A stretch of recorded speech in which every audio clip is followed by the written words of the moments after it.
tayong bisita. Kasi may bagong unang mukha, kahit noon lang. Good morning po. At welcome po sa Joy Christ Church. Glory to God at meron pa parating uli ng Panginoon. So, hallelujah.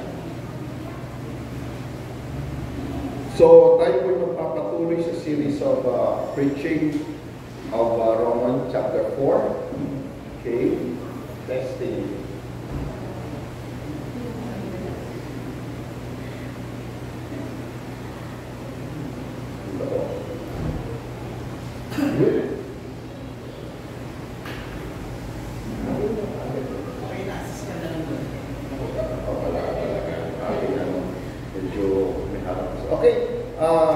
Bago ang lahat, nais ko munang pasadakan ang ating PowerPoint. Sige po. Sa unang slide, ako muna. Pangalawang slide kayo. Pangatlo ako. Slide. Pang-apat kayo. And sabay-sabay tayo sa Panginoon. 5 slide lang po yan. Okay. Purihin ng Panginoon. Ihanda ko muna ang ating so, glory to God.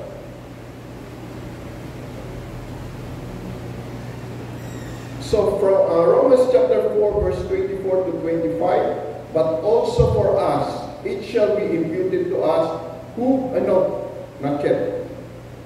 Ito. Okay, for the promise, Romans chapter 4, verse 13 to 15, for the promise that he would be the heir of the world was not to Abraham or to his seed through the law, but through the righteousness of faith. For if those who are of the law are heirs, faith is made void, and the promise made of no effect, because the law brings about wrath. For where there is no law, there is no transgression. Therefore, it is a faith that you might be according to grace, so that the promise might be sure of the seed, not only to those who are of the law, but also to those who are of the faith of Abraham, who is the father of all us all. As it is written, I will make you the father of many nations, in the presence of him whom he believed, God who gives life to the dead and calls those things which do not exist as though they did. Contrary to hope, in hope believed, so that he became the father of many nations, according to that what was spoken, so shall it be his descendants. Okay. Next slide. And not being weak in faith, he did not consider his own body already dead, since he was about 100 years old, and the deadness of Sarah's womb. He did not waver of the promise of God through unbelief, but was strengthened in faith, giving glory to God. Next slide. And being fully convinced that what he had promised, he was also able to perform. And Therefore, it was accounted to him for righteousness.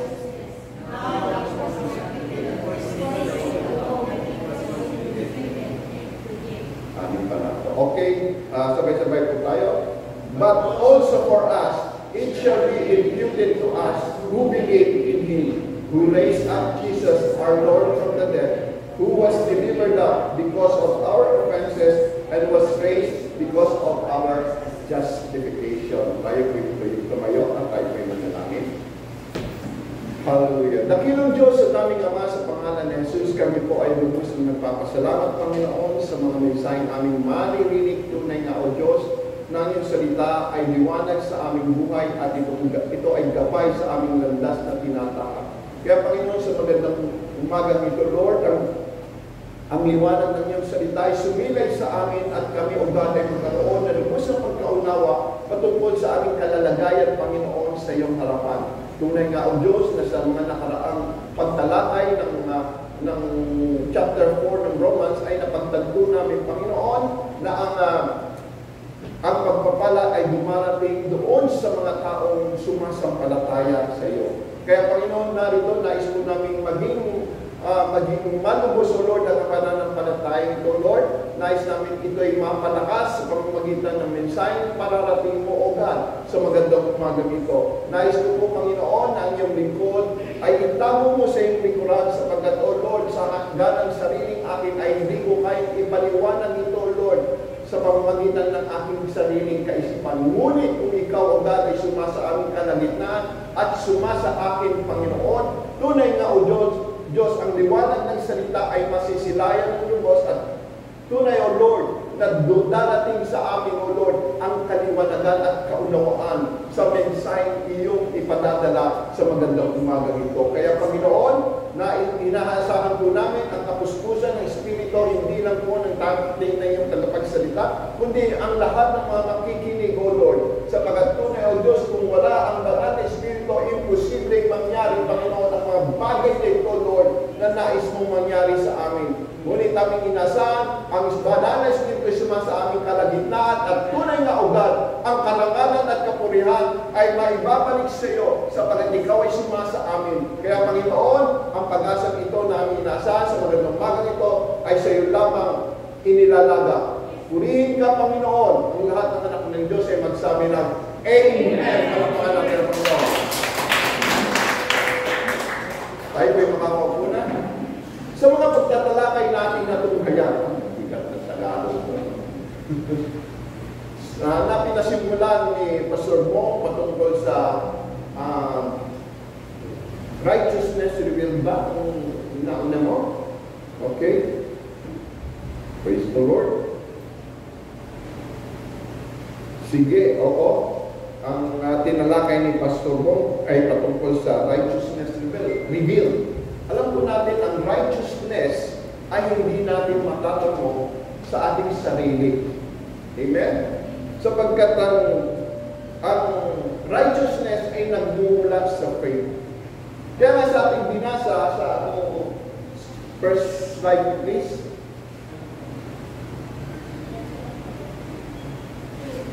Okay, for the promise that would be the heir of the world was not to Abraham. Okay?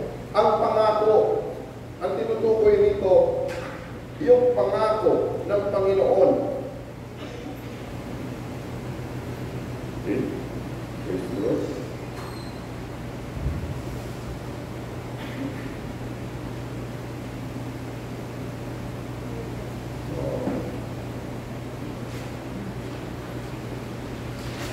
Ang tinutukoy nito, ang pangako ng ating Panginoon. Sabi nga sa tatagaluhin ko yung ating binasa, ipinangako ng Diyos kay Abraham at sa kanyang lahi na mamanahin nila ang alin? Ang mundo. Amen? Sa tingin nyo ba itong mundo ito ay atin? Hindi. Kumbaga, ayon sa mga taong walang pagkakilala sa Panginoon, ang sabi nila, hiram lang ang buhay sa mundo ito. So kung hiram ang buhay sa mundo ito, pati mundo hiram. Kaya nga ang lahat ng mga bagay ay ginaganap ng Panginoon ayon sa kanyang sovereignty or sovereignty. Okay? Kaya nga nung ang Panginoon ay nakipag-usap kay Abraham, alam po natin si Abraham ay tinatawag na Father of all nations. Okay? Dati ang pangalan niyang Abraham ay pinalitan Abraham na nangangahulugan Father of all nations. Ngayon, matutunghayan natin kung bakit tinawag siya Abraham at bakit tinawag na the Father of all nations. Amen? So, isipin na lang po natin, nung nagkaanak si Abraham, sino ba unang anak niya?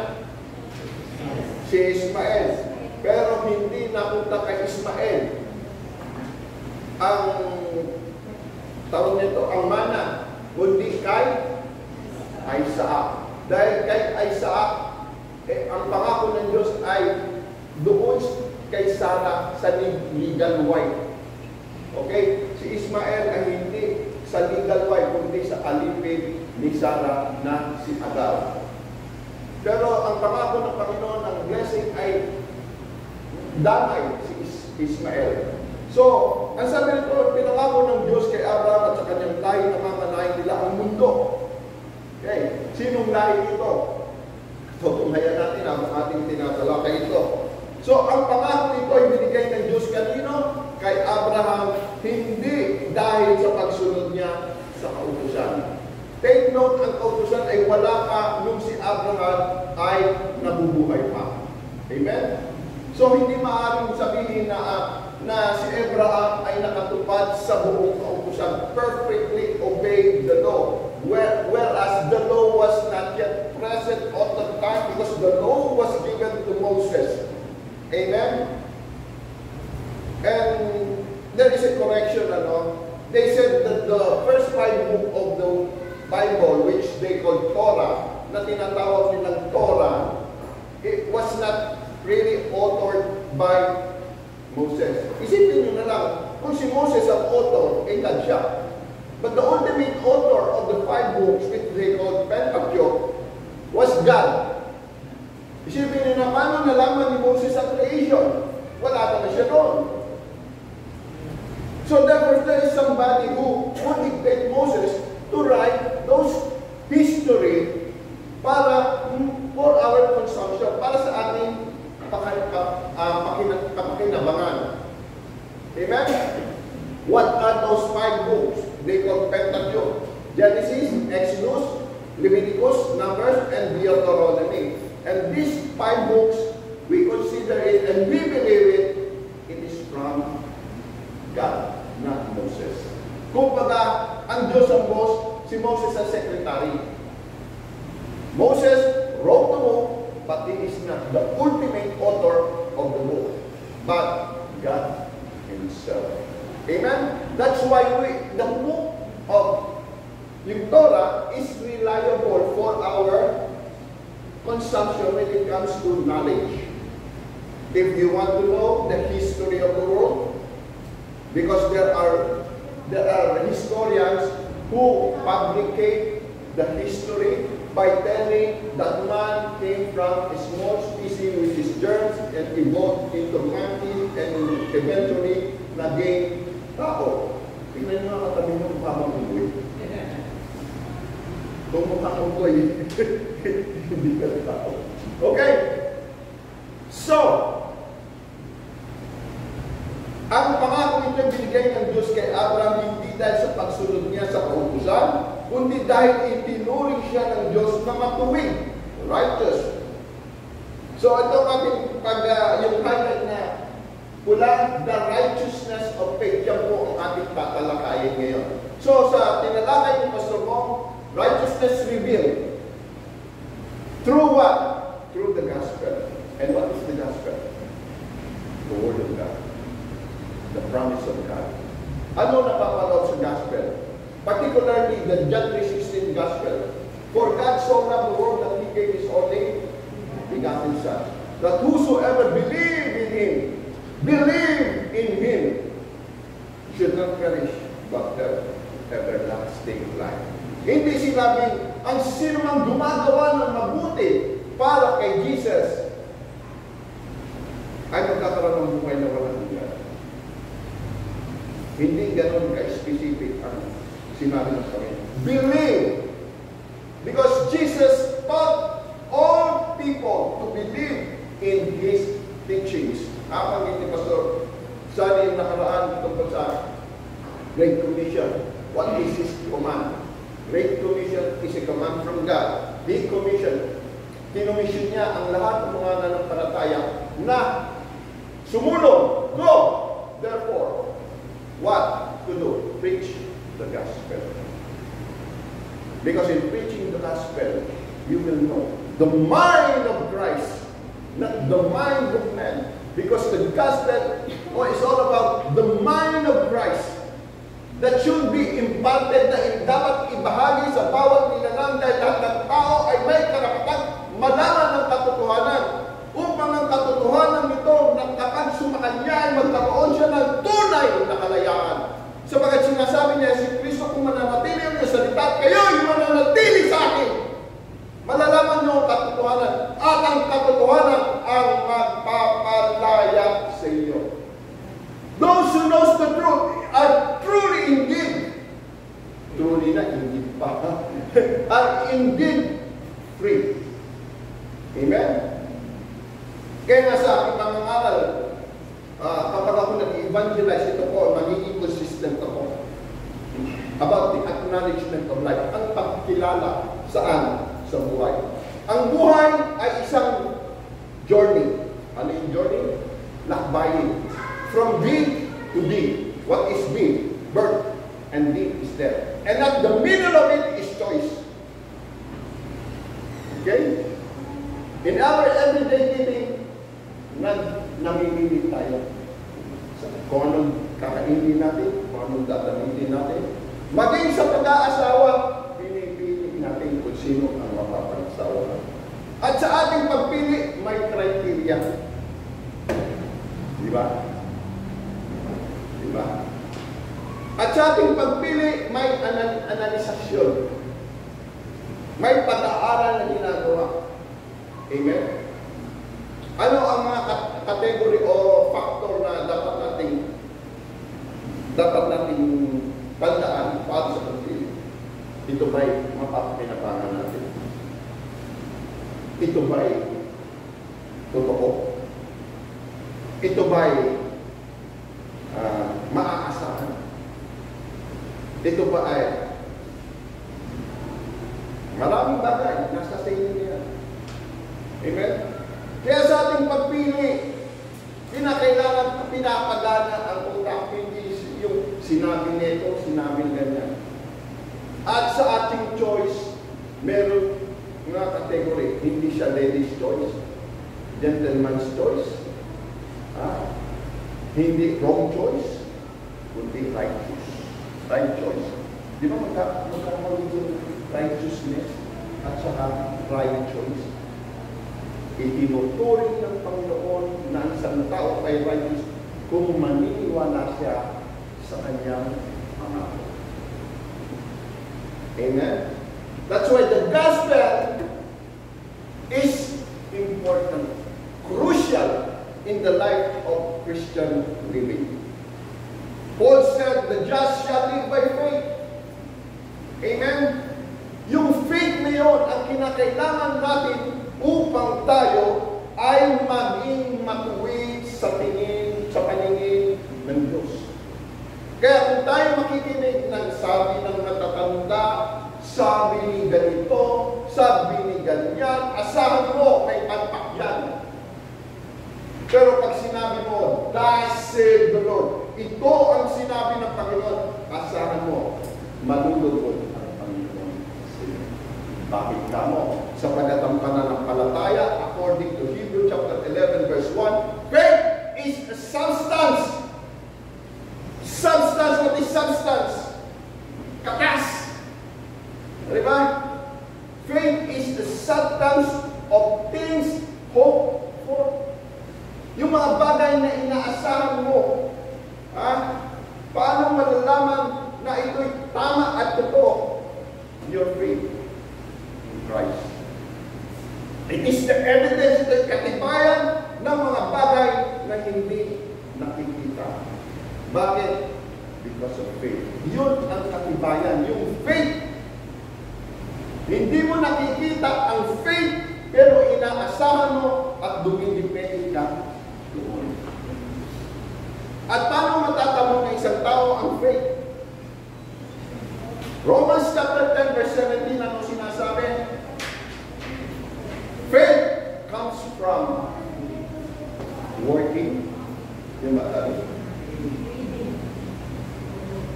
Hearing. Hearing what? The word of men. The word of Pastor Bob, Pastor Mo, Pastor Sally. Hearing the word of God. Kung ikaw ay nakikinig sa salita ng Diyos, pinaniniwalaan mo, inaasahan mo, dumidepende ka doon, meron ka pananampalataya. Alam mo natin, maraming bagay na itinuro ang Panginoon bago siya umalis. Umakyat sa langit.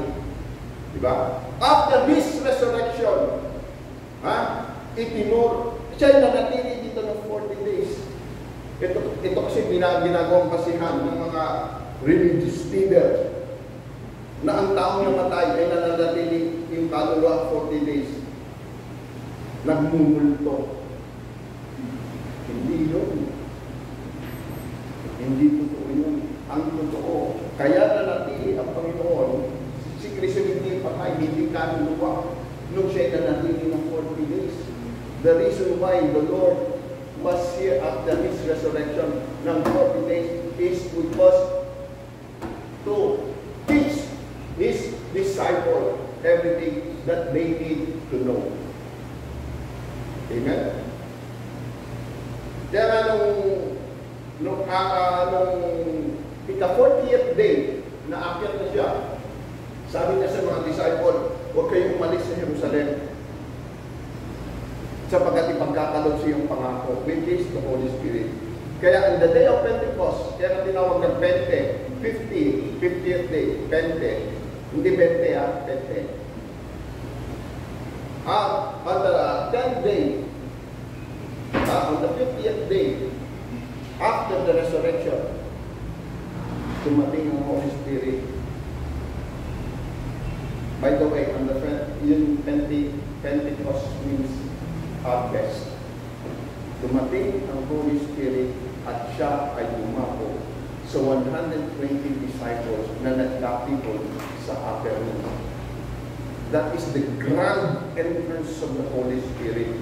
Kaya naranasan nila yung Holy Spirit na dumako sa kanila na may animo bilang apoy sa kanilang ulo, signifying that they are filled with the Holy Spirit. Amen? Wala pa ang scripture. Okay? Nowadays, the Christian sign is your confession of the Word of God. Every Christian should declare, "Thus said the Lord," confirming that what you are saying, what you are imparting, ang iyong ibinabagit, ay hindi galing sa iyong sarili, sa Kanya. Because every Christian is a vessel of God in proclaiming His gospel. That's why it is crucial, important, that every Christian understand the gospel. This is the reason why Paul, ito dahilan kaya sinabi niya, I am not ashamed of the gospel of Jesus Christ, for it is the power of God unto salvation. Amen po ba? And this gospel revealed what? The righteousness of God. Amen. Palakpakan natin ang Panginoon. Ang sabi pa rito, for if those who are of the law are his, faith is made void. Tagalogin ko na. Okay. Ang pangako nito ay binigay ng Diyos kay Abraham hindi dahil sa pagsunod niya sa kautusan, kundi dahil kung tinuring siya ng Diyos na matuwid sa pamamagitan ng kanyang pananampalataya. Ang mga nasasakop lamang ng kautusan ang maging tagapagmana. Tama ba ito? Kung ang nasasakop lamang ng kautusan ang magiging tagapagmana, walang kabuluhan ang pananampalataya. Amen? Kung base sa pagsunod mo sa kautusan ang iyong kaligtasan, ang pananampalataya ay walang saysay. Amen? Bakit sinabi ng Panginoon yan? Kung ang nasasakot lamang ng kautusan magiging tagapagmana, walang kabuluhan ng pananampalataya. At ganoon din naman ang pangako ng Diyos. Wala rin kabuluhan. Okay? Ang kautusan ang siyang naging dahilan. Ito ang pinakikilala. Ang kautusan ay siyang naging dahilan kung bakit may parusa mula sa Diyos. Kung walang kautusan, wala rin panglabag. Amen? Ano ba ang napapaloob sa kautusan? Di ba sinasaway lang ng tao dahil ginagawa na ng tao ng mga bagay ngayon? Ano sabi? Daw siya na. Sa Tagalog, huwag kang papatay. Dahil dati, pumapatay ang tao. Huwag kang magnanakaw. Sinasaway ka lang. Pero prior to the law, ginagawa mo nito. Ano ang unang utos? Huwag kang sasamba sa ibang Diyos. maliban sa akin. Anong ginagawa ng tao? Gumagawa siya ng mga bagay mula sa bato, mula sa kahoy, at kanyang inaanyuhan at sinasabi, ikaw ang gusto. Inaalayan, hindi naman makakain. May mata, hindi makakita. May tenga, hindi makakita. Pakinig, may bibig, hindi makakasalita. Eh, sino po tinatagulian ng mga religious leader na santo? Ang santo ay galing sa salitang sanctification, meaning, binukod ng Diyos para sa Kanya. Paano gagamitin ng Diyos ang bato? Paano gagamitin ng Diyos ang kahoy? Pag may nagtanong, Panginoon, ano ay sasagot? Wala. Ang dapat yung pinakitan niya si Pastor Sally. Pastor mo, ay natutulog yan, sasagutin ka niyan. Kahit ako nakatulog, pag tinanong mo agad, sasagutin kita. Basta ang tanong mo ay tungkol sa iyong pag-asa sa Panginoon Kristo. Pero ang tanong mo, Pastor mo, yayaman ba ako? Ay punta ka sa mga bulan. Dahil ang sino man na kay Kristo mayaman na, bakit naghahanap ka pa ng kayamanan? Amen? Ang sabi ng Diyos, huwag kang gagawa ng iyong yan, kautusan eh. Ang sino man, di ba? Sumampa, susumpain.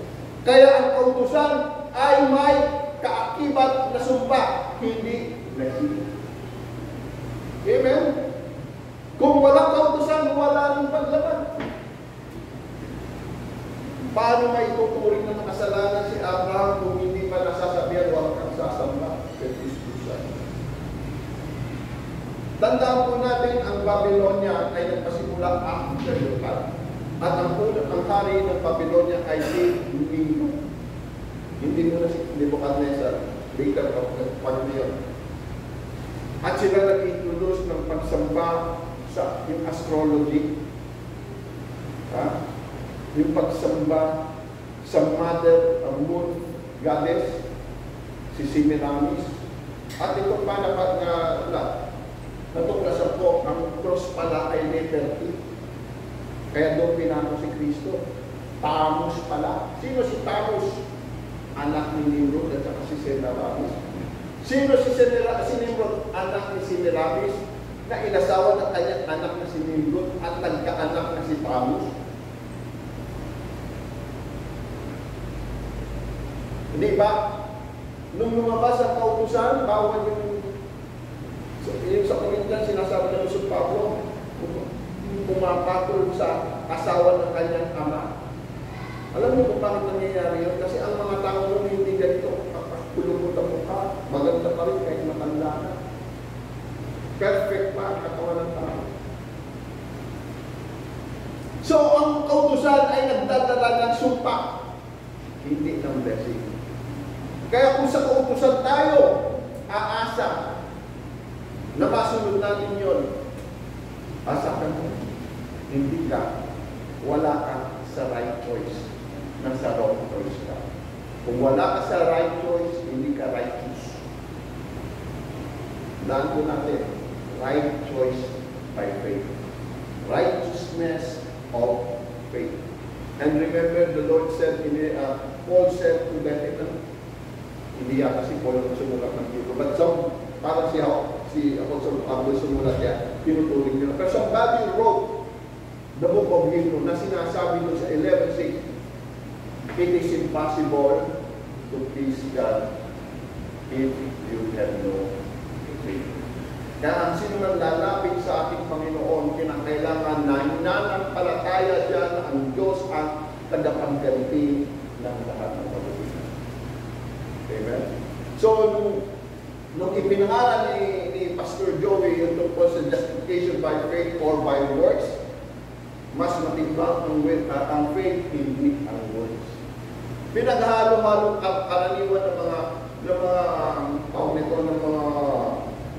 mga karal. Ang sulat ni James at ang sulat ni Apostol Pablo. Bakit gano'n sa kay Apostol Pablo? Ang punto ni Apostol Pablo, salvation by faith alone.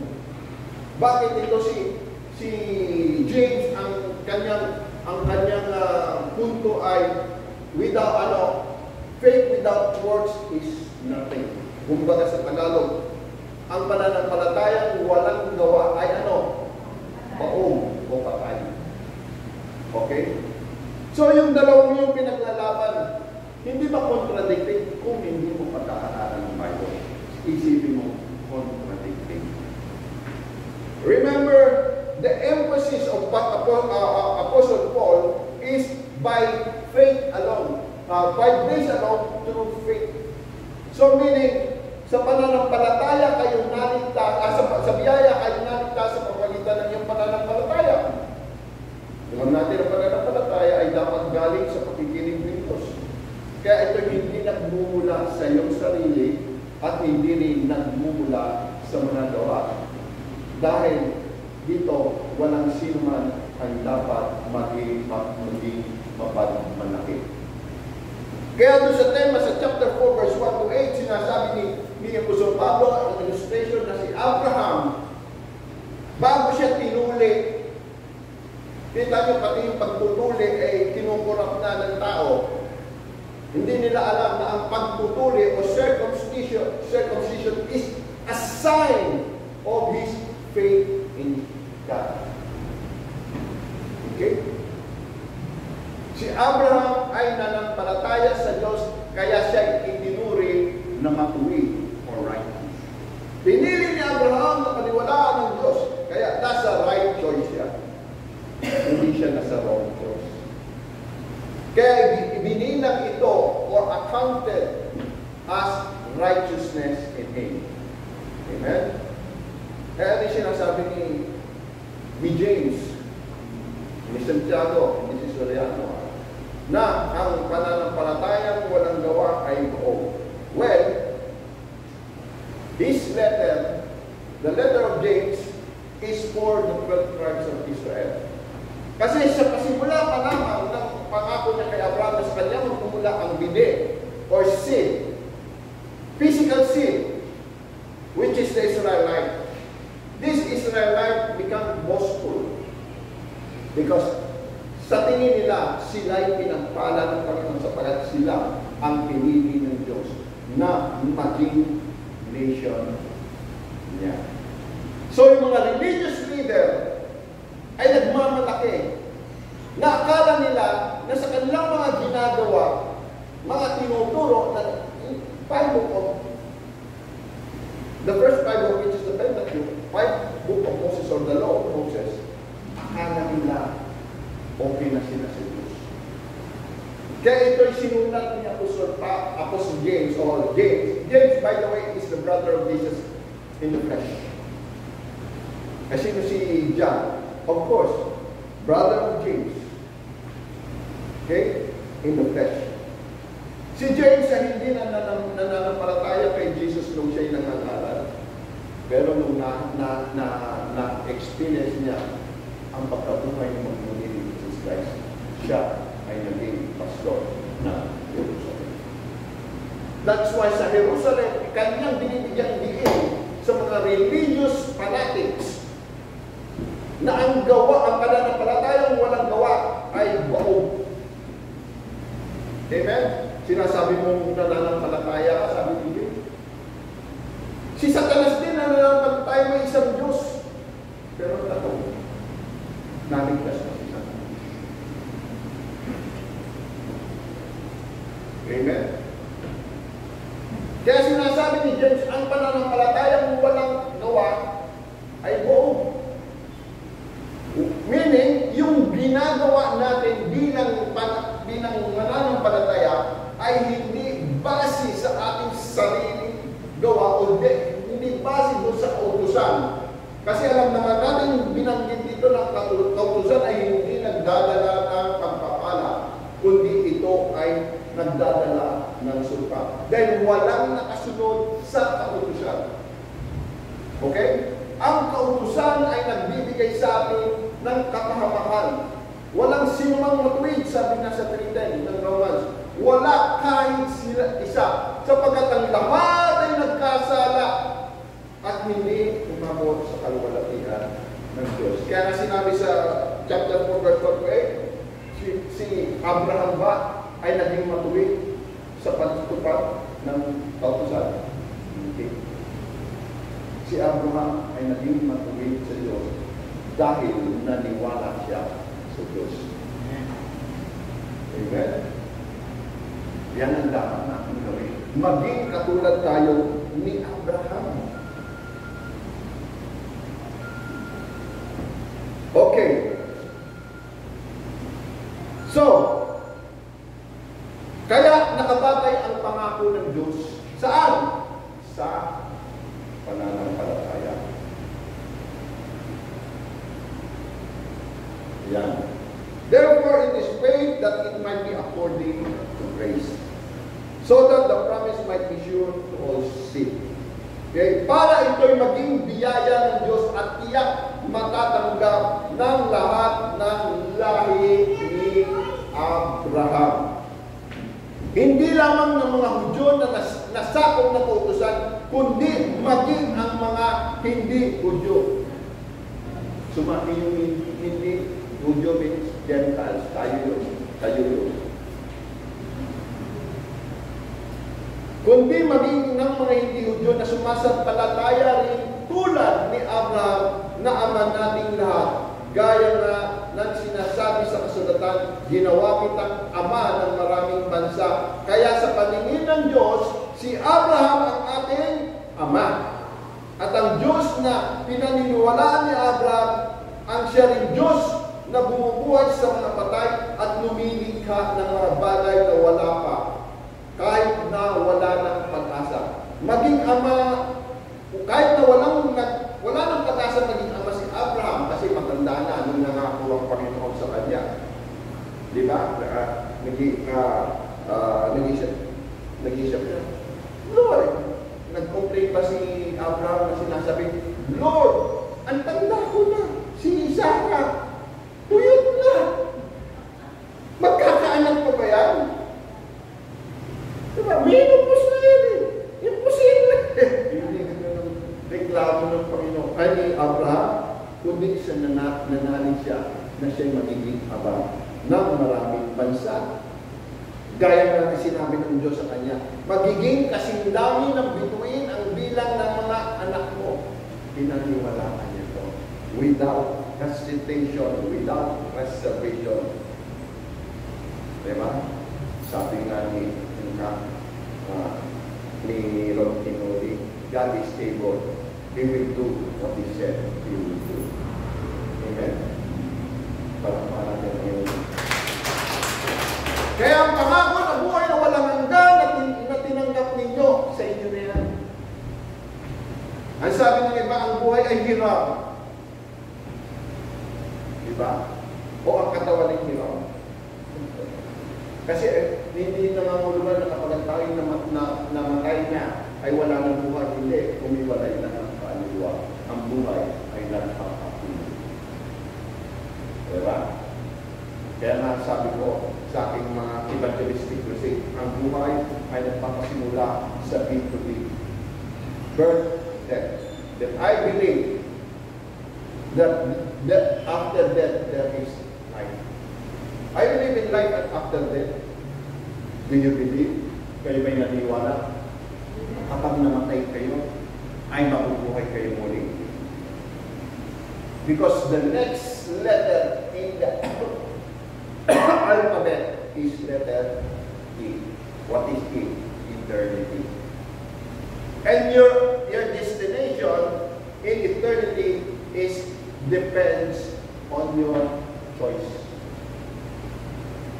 If you are on the wrong choice, you will go on in hell. If you are on the right choice, you are righteous, and therefore you will go to heaven for eternity. What is eternity? Walang hanggan. Bilangin mo eternity. Mabibilang mo bang eternity? Dahil walang Ang eternity ay ang buhay na walang hanggan na kay Kristo. Bakit kay Kristo? Wala sa mundo. Sabi ni Christ, I am the life and the resurrection. Whoever believes in me, though he die, he shall live. Amen? Kaya kayo may buhay na walang hanggan. Huwag kayo mawawalan ng pag-asa kasi ang faith ay umaasa, hindi nawawalan ng pag-asa. Amen? Mawala na yung bahayang pag-asa. Ang pag-asa sa Panginoon ay hindi dapat mawala. Amen? Because faith is the substance of things hoped for. Bakit kamo? Kasi sabi ng Diyos yun, hindi ko na sinabi yan eh. Kung sinabi ko yan, huwag mo usahan. Malay mo at ang isip mo lang yan. Pero hindi. The author of life said it. Sinabi yun. That's why you have to hope. And what will happen? When will it happen? Kailan mangyayari yun? Yung pangakong mundo sa Millennial Kingdom. And after Millennial Kingdom, the new heaven and new earth. Pag-aralan niyo ang book of Revelation. Sabi sa Matthew 24, verse 34, heaven and earth shall pass away, but my word shall not pass away. Lilipas ang mundo. Pero kanya siya tayo lilipas. At ito'y magpapatuloy sa new heaven and new earth. Palakpakan natin ang mundo. Okay? So, the promise versus word, mas mabigat ang pangako. Ang punto ni James sa kanyang sulat, no worry. Ano ba another word for word? Ministry. Take note, mauna muna ang faith bago ang word. Kaya na-illustrate ni Pastor Sally, yung bang namatay sa krus ng Calvario kasama ni Jesus Christ, nung makita niya doon sa nakasulat na Henry, what is the meaning? King of the Jews. Nakita niya lumagpas ang tingin niya kay Jesus Christ. Hindi ka basta-basta tao. Ito'y hari ng mga Budyo. Kaya nung siya yung malapit ng maputulan ng hininga, sinabi niya sa Panginoon, Panginoon, alalahanin mo ako pagdating mo sa iyong kaharian. Ngunit ano sagot sa kanya ng Panginoon? Ngayon din ay isasama kita saan? Paraiso. Bakit ka mo? Dadaan mo na sila doon. Dadaan mo na sila, isasama mo na kita, huwag mo kuunahan sa aking kaharian. Wala pala ako. Di ba? Hindi mo makaharap ang Ama. Hindi ko pa na-present ang sarili ko bilang hain para sa kasalanan. Kinakailangan maging approve muna sa Panginoon, sa Ama, yung kanyang sakripisyo bago ka di ba? So, ano nangyari? Sinama. Ang tanong, nakagawa ba ng mga mo na nakakaon? Hindi. Paano gagawin? Kaya na nga eh. So tayong nabubuhay, ito'y applicable sa ating mga na mananampalataya sa panahon ngayon. Kung ikaw ay nananampalataya, ipakita mo sa inyong mga gawa. Sabi ito sa nabasa ko sa Wilmington Bible Study Guide, ang isang Kristiyano daw na tahimik, hindi nagsasalita ng tungkol sa kanyang pananampalataya, ay maaaring sa paningin ng Diyos, ikaw ay ligtas. May faith ka. Pero sa paningin ng mga tao, ikaw ay makasalanan. Amen?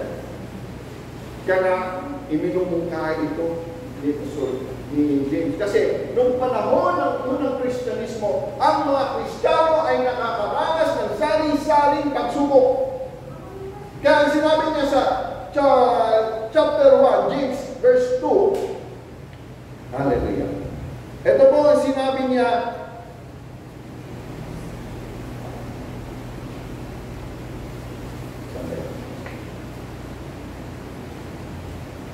ito ang hirap sa amin. Basahin ko. James 1:2, Santiago. Ito po ang sinabi niya, mga kapatid, magalang kayo sa tuwing daranas kayo ng mga pagsubok, Sapagkat alam ninyong nagdudulot ito ng katatagan sa inyong pananampalataya. Kahit isin ninyo ang pagsubok upang maging ganap at walang anumang pagkukulang ang buhay. Sa ibang sabi, consider it pure joy when you receive different kinds of temptation. Amen. Hindi may mga Kristiyano hindi alam ito. Kaya kapag sila'y sinusubok, bakit naman isa ko, akala ko ba, hindi na magbira, akala ba, yayaman ako. Diba? Sinisisi ang Diyos. Pero hindi nila naiintindihan na pagsubok na lumalating sa ating mga buhay ay hindi para humina ang pananampalataya natin, kundi para ipakita na tayo may pananampalataya sa Diyos. Kaya masabi ni James, sapagkat alam ninyong nagdudulot ito ng katatagan ng inyong pananampalataya. Bakit naging matatag ang isang Kristiyano sa kanyang pananampalataya? Tatry niya ang mga Diyos. Tanong, tatry niyo ba ang mga Diyos? Kung tatry ninyo ang mga Diyos, ano mga pagsubok na dumating sa inyo, blessed are thou who are persecuted in my name, said Jesus, for the kingdom of God is there. Okay? At kung nagkukulang ang inyong karunungan, sabi sa verse 5, humingi siya sa Diyos at ibibigay ito sa Kanya na walang pagmamarunong at panunumpa. Verse 6, ngunit dapat pagtiwalang humihingi at huwag magduda dahil ang taong nagdududa ay katulad ng alon sa dagat na tinatakay at pinapangpad ng hangin. Amen? Kaya kung kayo na nananampalataya, ang pagdududa ay dapat wala. Amen? Faith is the only way to make a man righteous. Because righteousness of faith is part of the kingdom of God. Ano ba sabi sa Romans chapter 14 verse 17? Righteousness, peace, joy in the Holy Ghost. Righteousness, peace, and joy in the Holy Ghost. That's the kingdom of God. Ha? Ang faith kasi ay nagbubunga ng pag-asa. Hindi ng pag-asa dependent sa Panginoon. Pagtitiwala, trust sa Panginoon. Kaya nga sinabi ni David sa kanyang Psalm 23 sa kanyang sulat, ano ba sabi ni David sa Psalm 23? This is the declaration of his faith. The Lord is my shepherd. Imagine, hindi pa niya nakikita si Jesus Christ. Shepherd na niya si Jesus Christ. Hindi pa niya narinig na sinabi ni Jesus Christ sa chapter 10 na I am the good shepherd. Kaya itong kanyang deklarasyon, the Lord is my shepherd and I shall not be in want. Alam niya, hindi siya magkukulang kung si Kristo, kung ang Panginoon ang shepherd niya. Hindi pa niya alam na si Kristo yun kasi wala pa yung pangalan. Kaya ang tawag sa kanya, the Lord is my shepherd. At meron verse sa kanya sa Bible na sinabi ng ating Panginoon sa ating Panginoon. Sino yung tinutukoy na Panginoon na nagsabi sa kanyang Panginoon? Lumalabas na naman ng Diyos, ano? Si Jesus Christ yun. Yung Panginoon na tinutukoy niya, na nagsabi sa kanyang Panginoon, ay si Jesus Christ. Pero hindi niya alam ang pangalan ni Jesus Christ. Amen? Hindi pa nagkakatawang tao si Kristo ay alam niya na ang Panginoon ang kanyang pastor. At kung ang Panginoon ang kanyang pastor, hindi siya magkukulang. At kung hindi siya magkukulang, alam niya kung saan siya dinadala. Kapag siya'y nagugutom, yun yung pastor, yung sheep. Ang sheep ay nagtitiwala sa kanyang pastor. And ang sabi ng Panginoon, ang kanyang tupa ay kilala ang kanyang alin. Tinig. He knows His voice. Kaya dapat alam natin ang ano ng Panginoon. Tinig ng Panginoon. Kaya pagdating ng rapture, ang makakarinig lang ng utos ng Panginoon, come up here! Yaong mga nananampalataya. When the time comes when the Lord will say, come up here. Kasi nung panahon ni Noah, at sabi ng Panginoon, come inside the ark. Nung panahon ni Lot, come out there. But this time, the Lord will say, come up here. And those who knows the voice of the Lord will be included in the rapture. Palakpakan natin ang that is the evidence of what of things that will happen. Kaya pinag-aaralan natin ito basta nananampalataya na hindi alam ang salita ng Diyos. Kung ang pananampalataya nyo galing sa reliyon, hindi kayo pakikinggan ng Panginoon. Because it is impossible for that man to approach God if he doesn't know the word or the promises of God. Praise the Lord. So, kita niyo yung bunga ng pananampalataya. That's why the emphasis of James is that yung work ay galing sa yung pananampalataya. Because work is the sign of being a believer. May biro nga magkaibigan, yung isa Kristiyano, yung isa hindi. Palipasa yung kaibigan yun, hindi nagpapahaya, hindi nag-share ng gospel, akala niya hindi Kristiyano.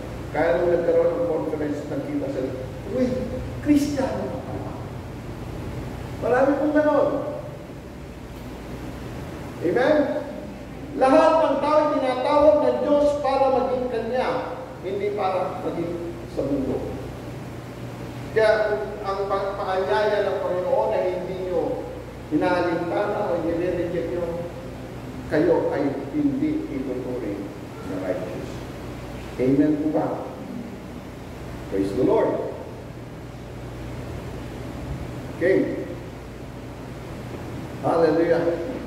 Ito ang ilustrasyon. Sabi ni Paul, mag-iisang taong gulang na siya noon. Sino yun? Si Abraham. Alam niyang matanda na siya at mahina na ang katawan. Alam din niyang si Sarah ay baog at di maaaring magkaanak. Ganun pa man, hindi nanghina ang kanyang pananampalataya. God doesn't expect you to na maghina ang inyong pananampalataya. Kung katulad tayo ni Abraham, dapat hindi tayo nanghihina sa pananampalataya. Amen? Hindi siya nag-alinlangan sa pangako ng Diyos. Okay? Naalala ko po yung turo ni Pastor Bong noon na patungkol sa mga huling araw. Maraming nagsasabi daw sa mga huling araw. Ay, mga magulang natin namatay na. Asan yung mga pangako pagbabalik ng Panginoon? Minamak nila ang Panginoon. Kala niyo ba, mga Kristiyano yun? Hindi. Amen? Kung sa punto yun ay minamak nila ang Panginoon, hindi sila Kristiyano. Sila yung maker. Okay? So, hindi siya nag-alinlangan sa pangako ng Diyos, kundi lalo pang tumibay ang kanyang pananampalataya. Pinapurihan niya ang Diyos. Amen? Next slide.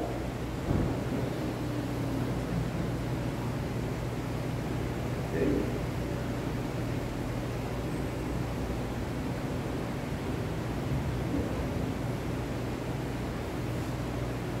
Dahil kung siya umaasa, natutuparin ng Diyos ang kanyang pangako. Kaya tumibay ang kanyang kaya nga, itinuring ng Diyos na matuwid si Abraham dahil sa kanyang pananampalataya. Pero, ang katagang itinuring ng matuwid ay hindi lamang para kay Abraham. Okay? Doon na, papasok na po dito yung mga mananampalataya na hindi kalahi o hindi Israelita. So, kundi para rin sa atin, tayo ay itinuturing ng Diyos na matuwid kung sumasampalataya tayo sa Kanya na muling bumuhay sa ating Panginoon, Jesus. Pinatay si Jesus dahil sa ating mga kasalanan at muling binuhay para tayo'y maituring na matuwid. What does it imply? Well, ang ating righteousness, ang ating faith must be based on Christ only.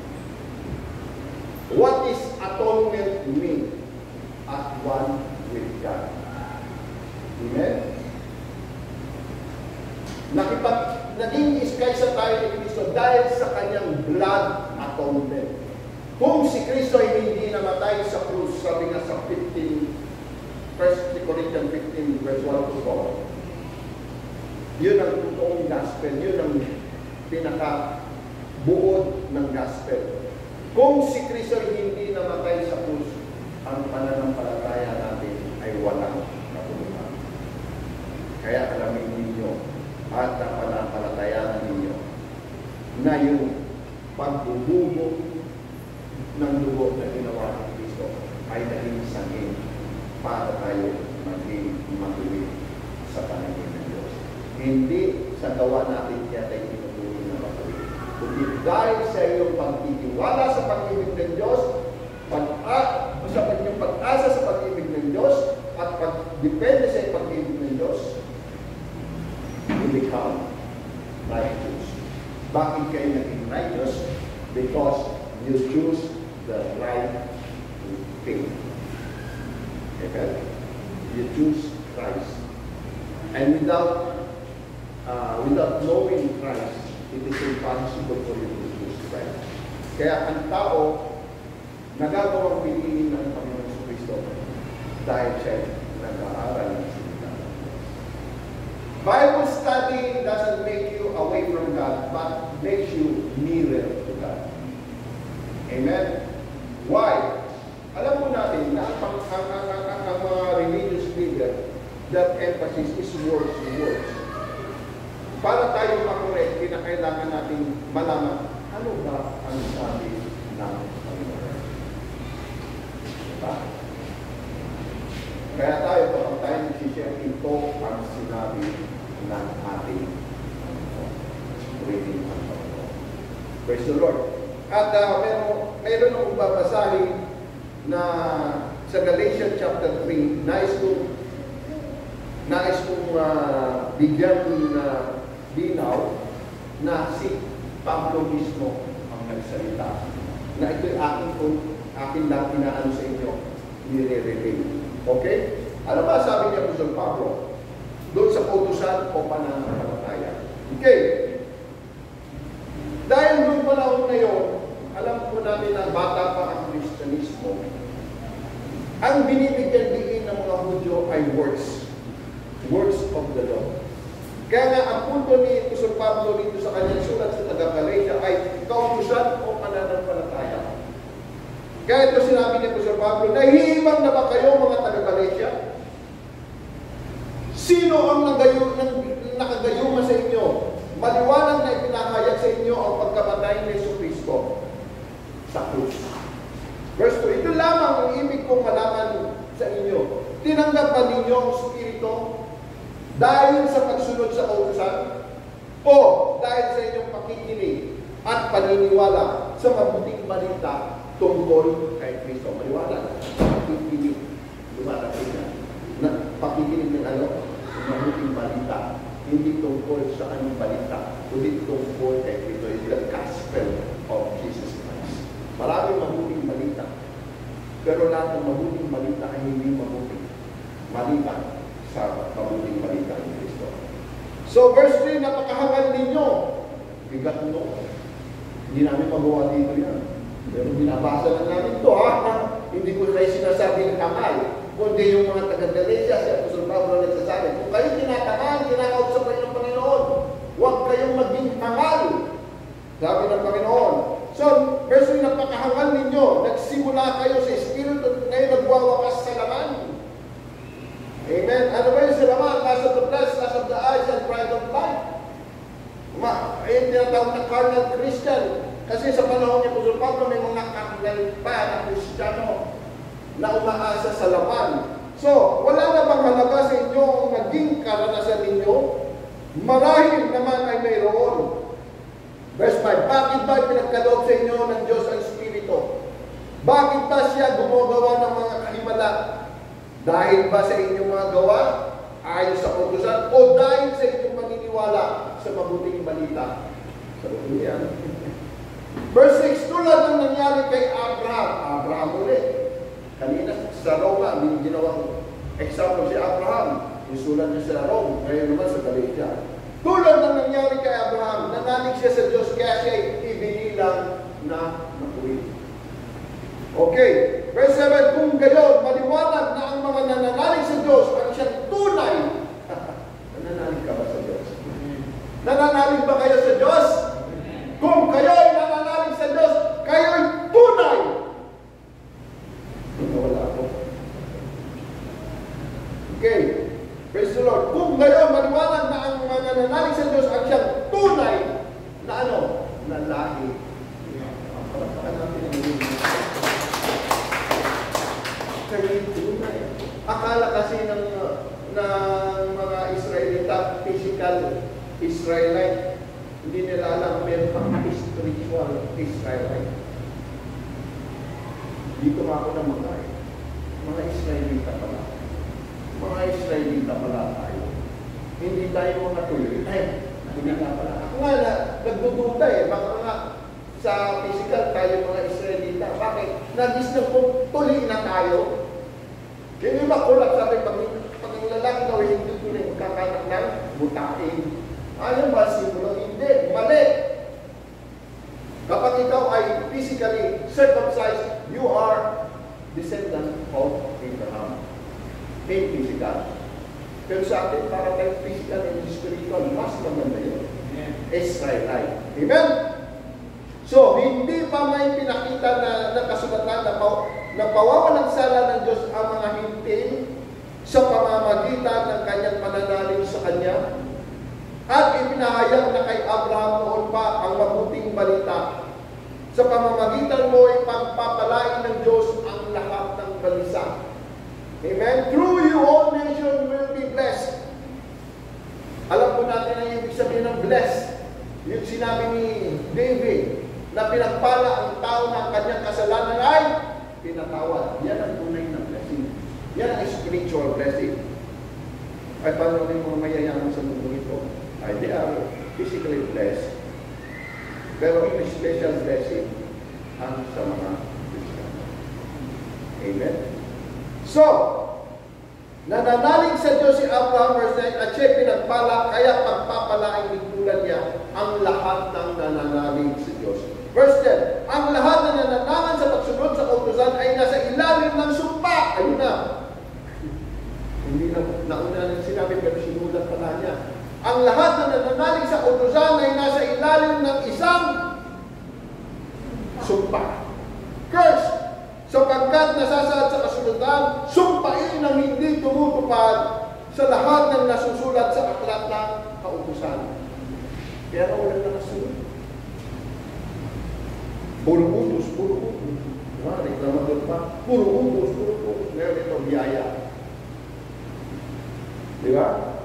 So verse 11, maliwanag kung gayon na walang taong ibibilang na matuwid sa paningin ng Diyos sa pamamagitan ng kautusan, sapagkat ang pinawalang sala sa pamamagitan ng pananampalataya ay mabubuhay.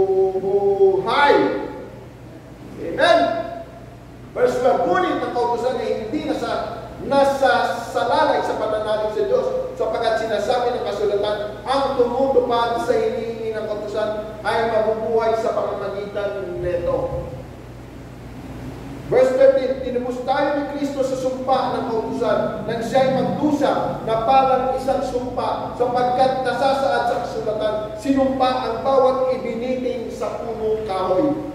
Verse 14, tinubos niya tayo upang ang mga pagpapalang ipinahangko ng Diyos kay Abraham ay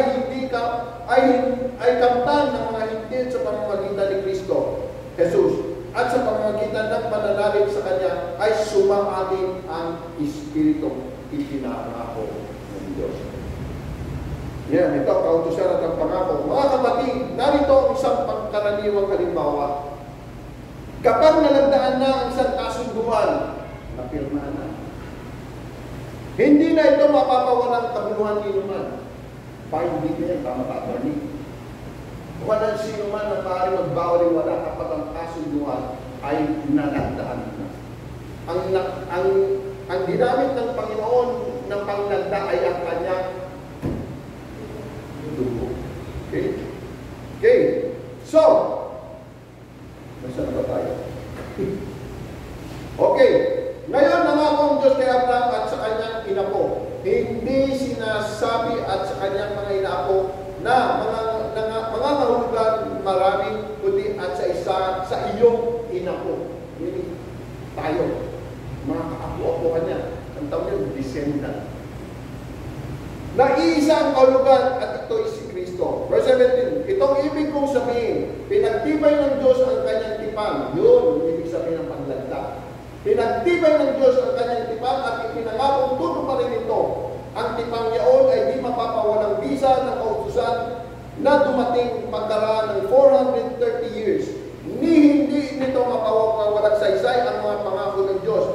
Verse 18, kung ang mana ay pinagkakaloob dahil sa kautusan, hindi na ito dahil sa pangako. Ha? Kung ang mana ay dahil sa kautusan, hindi na ito pangako. Ngunit ang mana ay binigay ng Diyos kay Abraham bilang katuparan ng kanyang pangako. Verse 19, kung gayon, bakit ibinigay ang kautusan? Idinagdag ito upang maipakita kung ano ang paglaban hanggang sa dumating ang pinangakuan ang inapo ni Abraham. Ibinigay ang kautusan ito sa pamamagitan ng mga anghel sa tulong ng isang tagapamagitan. Verse 20, ngunit hindi nangangailangan ng tagapamagitan ang nag-iisa at ang Diyos ay iisa. Okay. Verse 21, ibig bang sabihin ito laban sa mga pangako ng Diyos ang kautusan? Laban ba sa pangako ng kautusan? Di po bining, tama kayo. Ganito sagot dito sa Pablo. Hindi! Ganito ang ibig sabihin. Kung itong ibig sabihin, kung nakapagbibigay buhay ang kautusan, ang tao'y magiging matuwid sa paningin ng Diyos sa pamamagitan ng pagsunod sa kautusan. That is kung. Take note, the word kung. Ngunit, verse 22, sinasabi ng kasulatan na ang lahat ng tao'y alipin ng kasalanan upang sa pamamagitan ng pananalig kay Jesucristo ang mga sumasampalataya ay tumanggap ng mga pinangako ng Diyos. Verse 23, bago dumating ang panahon ng pananampalataya, kami alipin ng kautusan. Okay? Alipin ng kautusan. Hanggang sa mahayag ang pananampalataya nito. Verse 24, kaya't ang kautusan ang naging tagapagturo natin. Okay? School master ang kautusan. Okay? Kaya't ang kautusan ang naging tagapagturo namin hanggang sa dumating si Kristo at sa gayon kami mabibilang na matuwid sa pamamagitan ng pananampalataya. Pananalig sa Kanya. Naintindihan niyo ba? Yung kautusan na nagtuturo sa atin na kailangan mo si Kristo dahil hindi mo kaya sundin ang kautusan. We desperately need Jesus Christ. Kailangan natin yun. Dahil ang pangako ng Panginoon, kung tayo mananalig sa Kanya, magkakaroon tayo ng buhay o lakit na tapos. Verse 25, kayo nananalig na kami sa Kanya, wala na kami sa pangangalaga ng tagapagturo. Okay, wala na sila sa kautusan. 26, dahil sa inyong pananalig kay Kristo Jesus, kayong lahat ay anak ng Diyos, sapagat ang lahat ng nakautismuhan kay Kristo ay pinanahalan ni Kristo. Verse 28, wala nang pagkakaiba ang Hudyo at ang Grego ngayon. Meaning, hindi. Okay? Ang alipin at ang malaya, ang lalaki at ang babae, kayong lahat ay isa dahil sa inyong pakikipag-isa kay Kristo Jesus. At kung kayo'y kay Kristo, kabilang kayo sa lahi ni Abraham at nakapagmamahal ng mga ipinangako ng Diyos. Palakpakan natin. Purihin ng Panginoon. So, maliwanag na po ang righteousness, the righteousness of faith. Kaya, remain in faith. Do not rely on your works. Amen? Okay? Purihin ng Panginoon. Tayo po ito ngayon. Pwede ba natin kawitan muna ang Panginoon na kanyang dakilang katapatan? Please help us here before we pray and we give thanks to the Lord. I do believe lahat po tayo Kristiyano na, lahat po tayo tumanggap na. Kaya ang panalangin natin ngayon ay pasasalamat. Ganito katakila ng Diyos.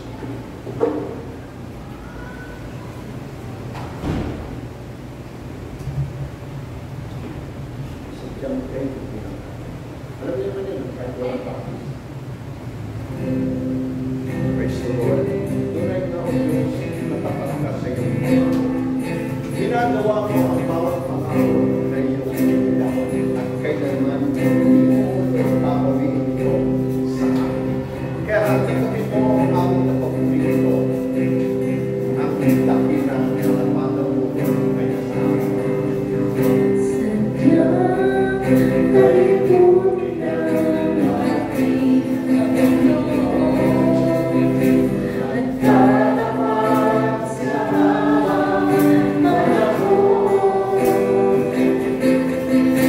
pati sa kabila ng ating pagkukulang, biyaya ay patuloy na lang. Katulad ng pagsinag ng gintong araw, patuloy siyang nabibigay pangalaw.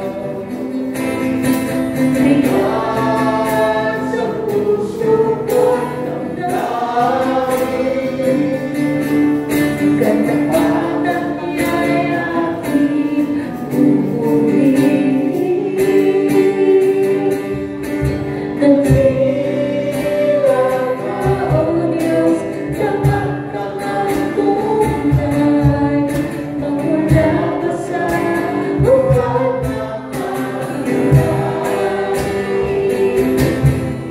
Punoy ako ng pag-asa at pagdamig, maging hanggang wakas nitong buhay.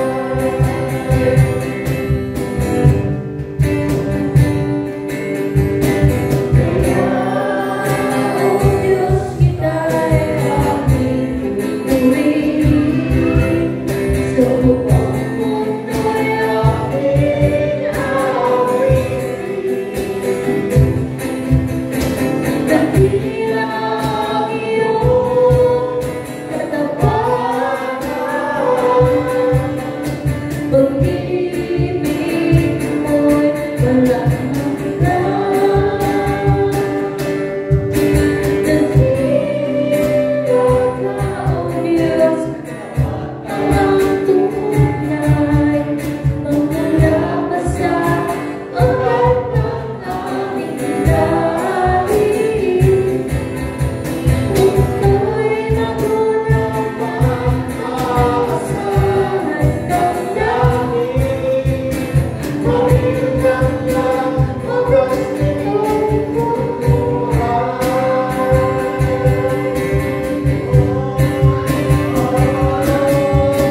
Dakila ka, O Diyos, sa habang panahon, katapatan mo'y matibay na pag-ibig.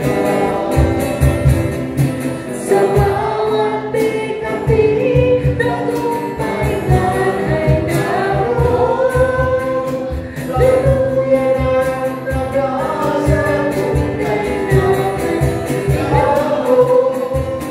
Pag-ibig mo'y alay sa akin, naunang nalayo.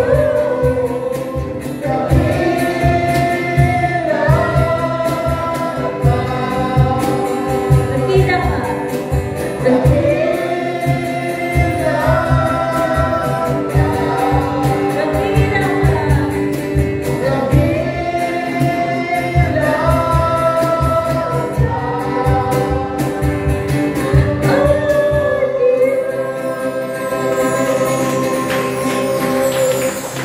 Tayo sa dalangin aming Ama at aming Panginoon, tunay o Diyos ng iyong katapatan kay dakila.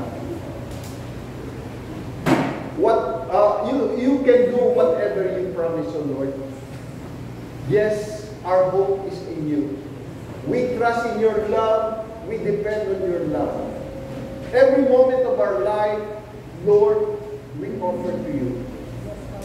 Sapagat alam namin, Panginoon, in you we live and move and have our being. Truly, God, you created us, O Lord, as the workmanship, O Lord, in proclaiming the good news. Yes, we were not able. We cannot proclaim the good news if we don't put faith in your word. And because there is a sign of being a child, which is the Holy Spirit who is inside us, magagawa namin, Panginoon, na ipahayag ang mabuting balitang ito. Na sa pamamagitan ng aming pananalig sa iyo, O Diyos, sa pamamagitan ng pananalig ng tao sa iyo, Lord, matatamo namin, Panginoon, ang pangako na buhay na walang hanggan. O Panginoon, gaya ng tinura ni Apostol Pablo sa Galatians 2:20, hindi na ako ang nabubuhay, kundi si Kristo na ang nabubuhay sa akin. Ang buhay na aking ikinabubuhay ko sa pananampalataya. Sa Kanya na umibig sa akin at nag-alay ng buhay para sa akin. Tunay, O Diyos, na ang ganitong klaseng pananampalataya ay kinalulugdan mo. At dahil dito, itinuturing mo kami matuloy. Yes, we choose you. That's why we become righteous. Sa mundong ito, ang lahat ng bagay ay lilipas. Ngunit ang salita mo ay hindi lilipas. Ito ay mananatiling magpakailan-kailanman. Ang pag-asa ito na sumasa amin ay tunay, O Diyos, na iyong kinalulugdan, sapagkat inaasahan mo na ang mga anak mo ay patuloy na umaasa sila. Kaya Panginoon, pagpalain mo ang mensahe ito sa aming puso. Patatagin mo ang aming pananampalataya upang anumang pagsubok na dumating sa aming buhay ay makaya namin mapagtagumpayan. Sapagkat ang pagsubok na dumarating ay hindi upang panghinaan kami ng loob, kundi patatagin ang aming loob at patuloy na umaasa sa iyong biyaya. Salamat po, Ama, sa iyong kapurihan, sa iyong kalwalatian at karangalan sa pangalan ni Jesus. Ang lahat ng sabi namin. Amen.